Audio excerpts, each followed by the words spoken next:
Hey everybody, and welcome back. It really got me thinking About listening. about listening. Yeah, and just how much we're missing out on by not really truly listening. Well, yeah, I mean, think about it. We are absolutely bombarded with information all the time. Right. Like, it's just constant, notifications and news and everything just vying for our attention. It's true. And it's funny because Krishnamurti was talking about this kind of mental clutter like decades ago. Yeah, he was ahead of his time in a lot of ways. He was, and it's like his insights about listening are even more relevant now than they were then, I think. Absolutely. Because like you said, we are just constantly bombarded, and it's like we're always half listening. Yeah. Our minds are just somewhere else. Always somewhere else, yeah. But this excerpt, it challenges us to listen in a totally different way. Okay. I'm intrigued. Let's hear it. All right, so before we get into that, let's hear the excerpt itself. Okay. It's short but powerful. Yep. All right, so here it is. Have you ever sat very silently?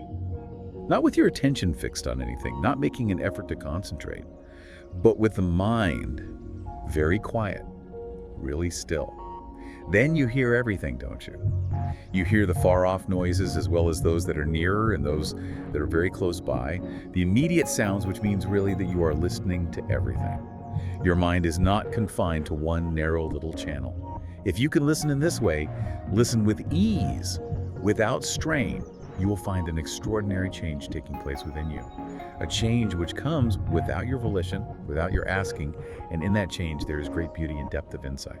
Wow. I know, right? That's powerful stuff. It is. When I first read it, the phrase that really stopped me in my tracks was listen with ease without strain. Yeah, that's a good one. It's like he's describing this state of pure awareness. Yeah. It's almost effortless. Right, and it's a beautiful image, but it also gets to the heart of Krishnamurti's philosophy. In what way? Well, he was this philosopher and speaker known for his really unconventional ideas. It's about self-discovery and awareness. Yeah. And he often focused on inner transformation rather than seeking external solutions. Right.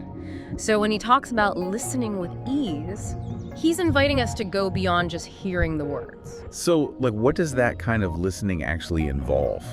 How do we move beyond just hearing to really listening with ease? That's the million-dollar question, right? Right. And Krishnamurti, he doesn't give us a step-by-step guide, Okay. but he does hint at a process. Okay. And it starts with cultivating stillness, quieting the mind so that we can perceive the world without the constant chatter of our thoughts and judgments. Oh, so he's talking about not being confined to one narrow little channel, like he says in the excerpt. Exactly. It makes me think about mindfulness practices, Right. where you focus on your breath and let thoughts just pass by without getting caught up in them. Exactly. It's about creating space for awareness. Yeah. And that's where the real transformation happens. Right? He talks about an extraordinary change taking place when we listen this way. Yeah. That's the part that I find really intriguing. What do you think? What kind of change is he talking about? Well, I mean, is it a change in how we perceive the world, or is it something deeper? I think it's both. Really? Yeah, because by quieting the mind and truly listening, we become more receptive to subtle details, different perspectives, even the beauty of everyday sounds that we normally just filter out. It's true. And as our awareness expands, our understanding deepens, and we start to see the interconnectedness of things, the patterns and nuances that we might have missed before. It's like when you're so focused on your to-do list Yeah. that you don't even notice the beautiful sunset happening right outside your window. Yeah, It's there, but you're not really seeing it. exactly. And that's what Krishnamurti is getting at. Yeah. He's reminding us that there's so much more to experience if we can just learn to listen with ease. With an open mind and a quiet heart. Yeah. It makes me think about, when was the last time I truly listened to someone? Or even to the sounds around me? Right. Without any internal chatter or judgment. Yeah. What did I miss because I wasn't fully present? It's a good question to ask yourself. It is. Yeah. So the key takeaway here is that true listening, as described by Krishnamurti, is an active process.